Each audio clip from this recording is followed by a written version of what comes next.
Hi, welcome to HowtoDandD. My name is Fred Wheeler and today I want to talk about Dungeons and Dragons. Actually, what I want to do is I want to unbox a product that has been sitting in my cupboard, in my wardrobe for about a week waiting to do this video. Mornings, I have actually just got up. It's been about 30 minutes. I've got rushed around. I haven't had breakfast. I could do with coffee, but I could do with food as well. But that's going to have to wait because we're going to have a quick look at the Stranger Things Dungeons and Dragons 5e starter set. Yes, there is a Dungeons and Dragons starter set, but this is a second starter set because why have one when you can have two? I totally understand that. So I have set it all up. I'm ready to unbox and show you what we've got here today. Ta-da! There it is. It's ready to go. Very exciting stuff. Now, I have got myself some tools. I've got a knife and some scissors. Of course, I will include the normal wrapping noises or unwrapping noises you should expect from any video like this. You've probably watched hundreds, if not at least 50 of these things already, because that's essentially what's on YouTube right now. I have made sure to bring some plasters, because if I use the scalpel, I know I'm probably going to bleed. It is a red box, probably you won't notice the difference. So let's get started. I'm going to start off with the scissors and try for a corner. I was just thinking, this now makes the third Dungeons and Dragons red box, because there was the original red box, and now we have a red box for Dungeons and Dragons 4e, which I have actually in my cupboard right now, which I don't really use, and I have to say it's not a particularly good product. And then we have this box, which is for Dungeons and Dragons 5e, which is also a red box, and as you can see, they have sort of detailed it to make it look like it's old. I know a lot of people have enjoyed that particular aspect of it. Fine, I'm not really too concerned about that part of the dressing. It is essentially just a box. What I'm more interested in is what's inside. Now, for those of you who haven't figured it out, I've already done videos explaining what's in the box. So this is really a video about what's in the box. This is really a video about me opening the box and you seeing what's in my box, which of course makes absolutely no sense whatsoever. It says we have 2 exclusive Gorgon figures included. Righto, and of course we get the Netflix Stranger Things artwork. Well, I'll just pop that off there, move that out of the way. Oh my gosh, it's empty. I think there's nothing in here. I think they've forgotten to actually include anything in here. I know they did provide me with these very handy little air-filled bags and another box to actually help fill it out. There we go, one of those. And looks like we have, some dice. These look familiar. These actually look almost completely identical to the original Dungeons and Dragons 5e starter set dice. In fact, I feel like they may in fact be exactly the same. And of course, just like before when people complained about not having a percentile dice, I don't know if you can tell, but there's definitely no percentile dice in here. Yeah, that is a handy little tearaway. Does it actually work? No, it doesn't. So I have to use my scissors. I will use my scissors instead. We'll cut it off right so. There we go. My Dungeon Master, Jean-Paul, is in here right now watching this video. I'm going to be talking to my buddies and see if we can play through this adventure, because I have been told that it's very, very short. You could probably play it in one session, which sounds good. So yes, we've got our dice. They're blue, with some sort of relief. Basically the same dice you get in the original Dungeons and Dragons starter set. Okay, that was nice. Very good. Alright, we'll stick them back in there, get them out of the way, and that can go there. We don't need the scissors anymore. And then, of course, I love the way the Dungeons and Dragons design team has decided that we need large amounts of spare space inside of these boxes to put stuff. Of course, it's a starter set. When you're starting out, you don't really have any stuff, so it doesn't make an awful lot of sense. What's in the box? You get this tray that's red, and on the other side it's grey. You can see you have to actually sellotape. It requires some assembly. They are cute dice. I have to admit, Brandon, they are cute dice. So some assembly required. You need a bit of sellotape on each of those corners, and now you have a tray. Unfortunately, there are holes in the tray, so it's not really much use to you. Never mind. Okay, here we go. Demigorgons. Look at that. This is apparently what we are considered painted. Oh my gosh. It is so flimsy, this miniature. It's like they went down to the $2 shop or $1 shop or the Chinese Emporium, or they found a factory and said, can you please produce 2 miniatures out of the crappiest plastic we can possibly find? I now understand what Blanco was meaning when he said you can't paint these because there's no way, they're so flexible, the paint won't stick on. You're definitely going to, I think he said, you're going to have to just use a wash. Just wash the thing. But you've got to wash it with soap and water, sink it into your alcohol. I don't know necessarily the Coke and bourbon might not necessarily be a good idea, but some alcohol to clean it off, and then you're going to have to just use washes. There is one that is painted, the mouth is essentially, and the other one is not. There is no chance of these breaking. In fact, these things could do the limbo and you'd be fine. All right, miniatures, lovely. Moving over there, or just head on down to your local $2 shop or $1 shop or Dollar Tree or whatever else, and I'm sure you can find something that's probably similar. In fact, does somebody notice this? So this is the demo Gorgon. Now, when you think about the demo Gorgon, this is not the Dungeons and Dragons demo Gorgon, isn't it? Because that one has 2 heads. This looks like something from the Resident Evil game, from the Resident Evil movies. Resident Evil. So not an original name. They've picked a name. They think the kids called this. This is the upside down creature, right? So this is going to cause like super amounts of confusion, for sure. Absolutely guaranteed. Not only that, I'm pretty sure that they have taken the idea from Resident Evil, so not an original monster either. Do you know what this proves? That you can give your monster an unoriginal name, copy somebody else's name, and not only that, you can pick a monster that is not original as well, and it will still do fantastic in terms of popularity around the world, because of course Stranger Things is super popular, right? So no originality required, and all it requires is a good story and you're ready to go. Cool. All right. Okay. This makes up for me bailing for Dungeons and Dragons, Fred. Okay, enjoying that, but yeah, the baby shower. Yeah. Okay, right. Here's the starter Dungeons and Dragons Stranger Things starter set rulebook. Now this is quite a lot thicker. I did hear that they had sewn the edge. To be fair, the staples on my original have not come out, and you guys know how many videos I've done on the original Dungeons and Dragons starter set. That's the same box I had. Okay, I haven't changed my box. That still lasted heaps and heaps of time. So the fact that they have now sewed it, I think that's a great addition. I think that's fantastic. I love that. That's good news, which means it's probably going to last a long time. And we've got Hasbro on here. Why do we didn't have Hasbro on the last one? Hasbro actually want to be identified with this product rather than the Dungeons and Dragons starter set that they originally put out, because I guess this has Netflix on it and Stranger Things. Okay, they have done the contents page on the front, which I think is still a good idea. I'm going to move this out of the way just for a second. We'll come back to that. I'm not going to ignore it. Okay, all right. Oh, look at this. This is the adventure, an adventure book. Well, we know it's an adventure book because it has adventure book written on it. The Hunt for the Thessal Hydra. I don't know what a Thessal Hydra is, but we'll find out soon enough. All right, and then we have, look at this. This is really original. Look at this. These look like bits of paper. They're quite thick. And there's how many in there? My little fingernail. It's a good thing I didn't cut my fingernails. Otherwise, I'd never have gotten these pieces of paper out. In fact, you could have been watching for the next 40 minutes while I tried to get those bits of paper out. Oh, that's right. I could have just turned the box upside down and I would have been fine. I didn't even think about that. Sorry about that. All right. Okay, so let's have a quick look here. I'm going to move this out of the way. The light is blocking me out. And there's your dice tray. There's your dice tray. No assembly required. Okay, so we'll move that out of the way. Oh, what's on the back? Oh, it just basically tells us what's in the box. Little pictures, a little bit of... What does this say? Will you make it out alive? Oh, I hope so. Will you encounter a beast with several heads? I think that's the case. Did you pack your wrist rocket? Wrist rocket? We're playing Dungeons and Dragons. Where's the wrist rocket? I don't understand that at all. Prepare yourself for anything. Oh, because the game just got stranger.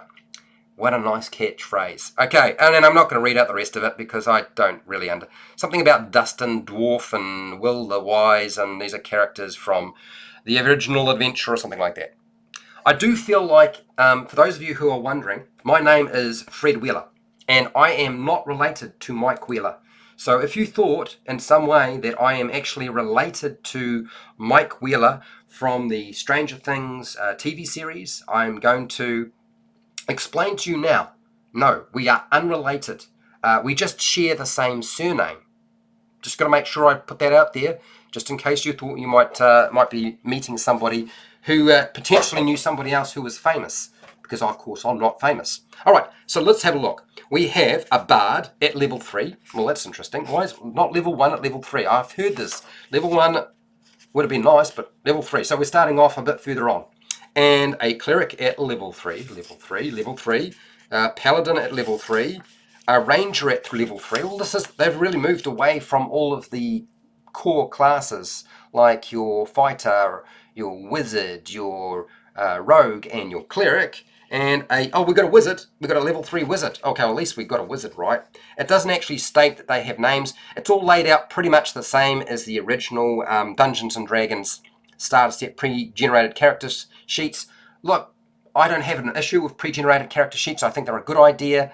I kind of feel that if you're starting out, that starting at level 3 might be just asking an awful lot, but less chance of dying.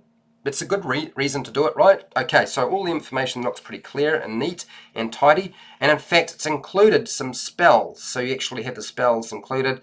A little bit of work was required with the original ones. Okay, is it evocation? So you can sculpt spells. Yes, it is an evocation wizard. That's right. Dark vision, that means you're elf. All right, and on the back we get a little bit of information on half-elves. It's a half-elf, and they get a bit of a background, and then, shelter to the faithful. I think that's some sort of, is that some sort of tie-in for your character to the adventure? I don't know. I will have a closer look. It does explain how to level from level 3 to 4 to 5, so you can go from level 3 to 5. It just excludes level 1 and 2 like the original one. And this one here, which is the Ranger, level 3, that has got same sort of arrangement. Wanderer, so it talks a little bit about the Wanderer. I don't think it's quite as... I'm going to have a closer look at these, which of course I will do. And I will get back to you on it. Don't you worry, you know me. So that's interesting. So it does actually give you quite a lot of important information. So I think that's certainly a bonus. And you're level 3 rather than level 1. So you don't have to worry about your new players crying because, or getting upset or deciding not to come back to the table because their characters died at level 1 because they had their first encounter and got ambushed by goblins and they all died. So yes, that's that's an improvement. I think that's definitely an improvement. We're going to go through and have a really quick look at the inside of the book. Not huge on that, but just a little bit of a look because that's why you're here. Okay, so let's turn the page. It is made to sort of look like somebody has created it themselves and they were kind of young. I don't actually believe that this is the original adventure that Mike ran in the Stranger Things TV series because it wouldn't make sense because they used the actual demo Gorgon with the 2 heads, the bam and there's a baboon heads, the baboon heads. Okay, it's kind of washed out a little bit. I've got a lot of light coming through. I'm going to knock out my lights and see if that helps you because white pages don't stand out well. There we go. It's a little bit dark now, so we can actually see what's going on. It's kind of written out like a kid has used a lined book or exercise book. And notes for myself, the Dungeon Master. So we've got that. I'll look at that later. And it's all sort of done with the look that it's been used by somebody to a certain extent, not a lot. The whole story. So it gives you a rundown of the whole story. The audience with Sir Tristan. So Sir Tristan must be somebody who's important. I'm assuming this is the patron for this adventure. We'll get back to Sir Tristan at some point. Gifts from Sir Tristan. So they get given some stuff. Do they get given magic items? My gosh. I don't know which page I'm on, but I'm on some sort of page, but gifts from Sir Tristan. I can see a +4 greatsword there. That's pretty powerful. And I also see the word +3 greatsword. They're going all out. So somebody is going to get a pretty powerful magic item. I can also see the word +1 greatsword. I am very curious. So they're giving out a magic item at level 3. Blimey. They really are cashing in on things, aren't they? I'm a little bit shocked. I wasn't expecting that to happen so quickly. Rumours on the road. So you get some rumours to actually pass on. So I don't know, you have a beggar or a merchant or somebody, I suppose, and then you pass on some information as I'm exploring and probably just going from A to B. I don't know exactly, but I will check out later. Now, here we go. Here's our first map. And troglodyte caverns. So that probably means there's going to be troglodytes. The cursed labyrinth is here. So a cursed labyrinth kind of suggests like a magic maze. I would imagine that's what's going to be taking place here. So we've got about, is that 10, 11? 11 locations for this troglodyte cavern, and we also get the labyrinth. Not quite as much as you would have got if you were playing the Dungeons & Dragons starter set, unless of course there's more in here. They have broken it down. I mean, each area, there's not a lot of information. So if you were starting out as a new Dungeon Master, it would be pretty easy to actually get yourself through this. I don't think it would require a lot of preparation. In fact, if I had to do a video on how to prepare for this particular adventure and box set, it won't take me very long to get through it. In fact, I think it'll be pretty simple. And that continues on. Oh, then we get the Cursed Labyrinth. And it looks like we use a 20-sided dice. We roll that, and that determines what's going to happen. So we might get a secret door, or just a door, or we might get, was this a strange four-way intersection? Oh, a straight four-way intersection. Okay. Straight T-junctions. So essentially, you could wind up rolling this indefinitely. And then, so what do you have to roll to finally get out of the sodding thing? Re-roll, and you get another straight. Now, this could take a while. You could be here. Oh, I imagine it's the secret door. Okay? You either get to a door. So you're going to roll like a 19 or 20. If you are the type of dungeon master like myself who could roll forever and never get a 19 or a 20, you just roll 1s and 2s, you're never going to get anywhere. They're going to be stuck there for a long, long time. I feel sorry for them. There are a couple of things that look like they could happen here. Following the path. Some special encounters. I'm assuming these are included in the labyrinth as they are exploring. And it doesn't look like you just decide as the dungeon master where to put them by the looks. So what do we get? We get some treasure. We get the lost knights. We get a skeleton. We get some troglodytes. A pit trap. Of course we do get a pit trap. A damaged wall or damaged walls, something like that. And yes, so you just roll on a 6-sided dice to figure out what you get as you're exploring or going through your maze. Essentially, that's what's happening. Right, okay.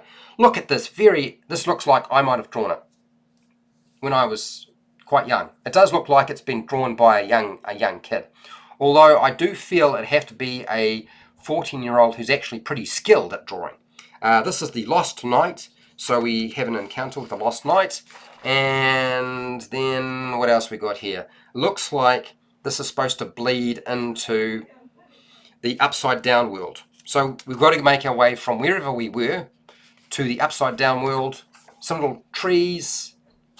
I wouldn't say the artwork's fantastic. Big spaces though. I'm not sure I like that. What is the deal with Wizards of the Coast giving huge, large, extra bits of space for you to write stuff that you don't really need? I don't get it. Honestly, I don't understand. There's a sword. The sword could have been bigger. Fill up the space. What's this? What's this? I don't understand. It's a short adventure by the looks as it is. The upside down encounters. So we've got a few explanations about that. It's not very difficult to understand. And then we've got the Proud Princess. Make sure you don't take Dawson Leary with you, because Dawson Leary will probably catch the eye of the Proud Princess and you don't have a chance with her after that. And so there's a little bit of information on her. Yet more big blank spaces. Useful. There it is. There is the Demogorgon, or the Resident Evil monster, named after a very famous Dungeons & Dragons monster, the Demogorgon, the upside down monster. So, using the Demogorgon blood. Ooh, okay. It's getting a bit dark now. We're talking about blood. the lair of the Thessal Hydra. I don't know exactly if this is the Thessal Hydra or the Thessal Hydra is something else, but there looks to be, to me, I would say there's about 7 locations in the Thessal Hydra lair, and it's all laid out very, very simple. Oh, there it is. That must be the Thessal Hydra. I'm assuming that's a troglodyte of some kind, or a lizard person. I'm assuming a troglodyte. The smelly ones, you know what I'm talking about. So all the areas are spelled out. Look, there's literally like just a couple of lines. It's like one sentence, 2 sentences, and you're all done. And then we get the monster. Of course, everybody's going to want to buy this creature. Of course, you can't buy it yet because it doesn't exist, and I don't think they've actually made anything like it. And then we get to the end, the conclusion, and then empty space, places for notes, and the back page, which, honestly, I don't feel like I needed notes for this. What notes do I need to take? It's pretty simple. It's not that difficult. We'll be fine. Okay, next, let's have a look at the book, because there were no monster stat blocks in the adventure book. So I suspect they're in here, right? That would make sense. So, flip this open. They've used artwork from the Dungeons & Dragons, well, the Stranger Things TV series, and with a theme towards Dungeons & Dragons, and we've got some dice, getting started, dice games. So I would say this is pretty much the same sort of stuff. Advantage, disadvantage, ability scores, pretty much the same stuff you've got in the core rules for Dungeons & Dragons in the starter set, the original one. Strength checks, contests, proficiency, yes. It's all very much the same. A few box text areas. They've talked about hiding and vision. Hopefully it's better laid out than the player's handbook or what they laid out in the starter set, because that really confused people a lot. They do talk a lot about each of the different ability checks, so they do actually give you a bit of meat behind it. Whereas before, I don't think you actually had that in the original box. Kind of a good idea. Yeah, finding a hidden object. Okay, so they've talked about that. Chapter 2 is combat. Well, it's very much about combat Dungeons & Dragons, although not everybody plays that way. So we've got initiative, we've got reactions, talks about bonus actions, actions your turn, and some of the kids from Stranger Things, the Netflix TV series, ready to action, so all the basic actions you would do, how to make attacks, causing damage, ranged attacks, melee attacks, 2-weapon fighting. Gosh, there's still a few people who are stuck on that one. Death, dying saves, let's hope that doesn't happen too often. Knocking out creatures, stabilizing, critical hits. And Chapter 3 is the adventure. I don't understand. How come adventuring? Oh, it's about talking about adventuring. Long rests, short rests, climbing, jumping. Oh, okay. Marching orders, equipment. Do they include a little bit of information on equipment? Just talk a bit about coinage. So we do get sections for about equipment here. So that means you actually will be able to sort of select some stuff, which is good. So I kind of feel like it's a bit of a combination of the core rules and the player's handbook with the key features you would need to actually pick up your armor. And so it looks like you could actually swap out some stuff and use this to build in different weapons and armor if you wanted to.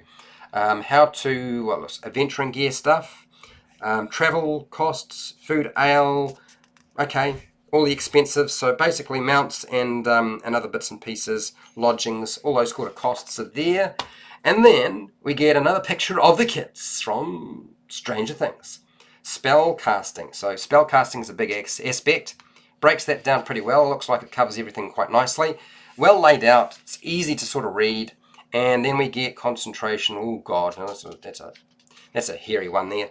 And then a bunch of spells. Now it doesn't look like there's a whole lot of spells here.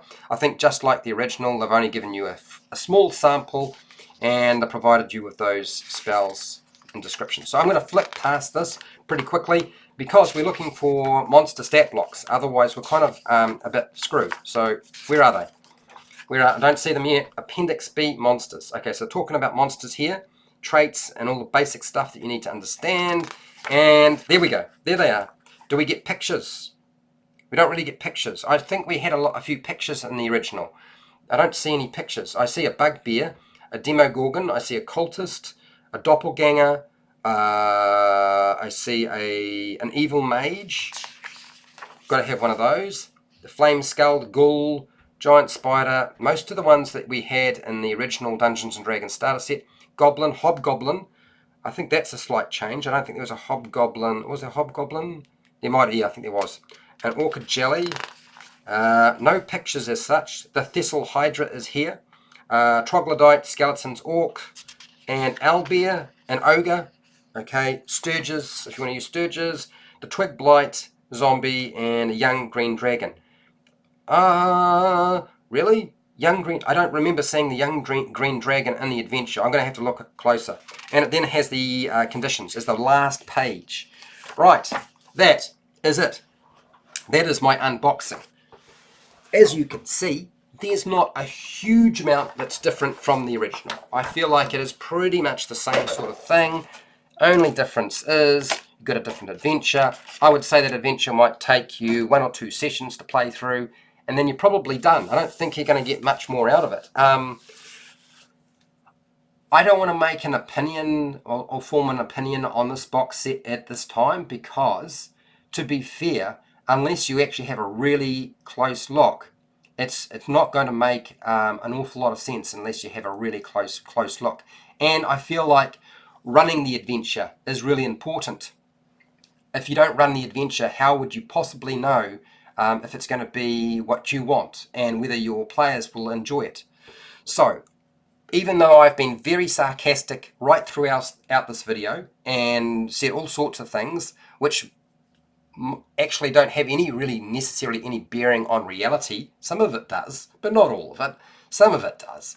I'm just going to say, look, if you have this box set, please tell me what you think of the Dungeons & Dragons Stranger Things starter set. If you bought it, what did you think of the product? If you haven't bought it, now that I've shown you this and you've watched like 50 other unboxings of this and reviews and so forth of the product, are you thinking of buying it, or are you going to wait until I give you more in-depth information about what's in the books? Because I would like to know, so let me know in the chat. Use the comments section because that's what it's there for. If you want to support my channel, so I keep coming back and doing things like this and doing mental things live, then sometimes I do edited videos. Watching this video helped. I do have hundreds more for players and dungeon masters. You're welcome to go and watch them. I would appreciate it. That'd be awesome. That'll support me. I don't do Patreon, and I don't really plan to for 2019. Sorry about that. But I do have affiliate links to the book depository and Amazon. And yes, there is a link to this product if you really want to. That's just me. I've done my bit. Okay. I'm going to say share, like, and subscribe. I should really learn to say the share, like, and subscribe, but sing it like. Share, like, and subscribe, hit that bell button, and hey, till next time, keep rolling those 20s.